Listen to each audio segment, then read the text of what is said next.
Sa pagpupugay sa mga naglingkod ng tapat sa hanay ng kapulisan, binigyang rekognasyon ng Eastern Police District ang 2 retiradong pulis at isang non-uniform personnel sa ilalim ng programang Salamat Kapatid.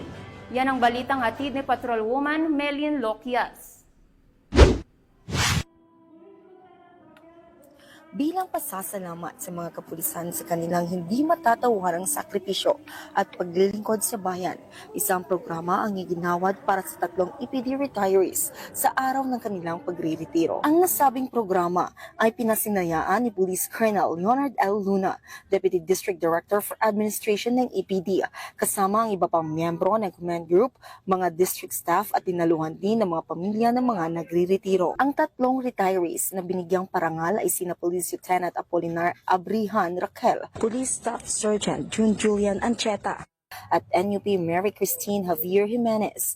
Gayon din ang kanilang mga matatanggap na benepisyo sa ilang taon nilang pagsiservisyo at sa karangalang batid hindi lamang sa Eastern Police District kundi maging sa buong organismo. Mainit na mensaheng pasasalamat naman ang iginawa ni Police Lieutenant Apolinar Abrihan Raquel sa karangalang makapaglingkod sa bansa at sa mamamayan bilang alagad ng batas at ang makapagbigay ng serbisyo sa PNP na siyang nagsilbing pangalawan niyang tahanan at pamilya. Napalaki po ng naitulong ng PNP bilang pangalawang tahanan.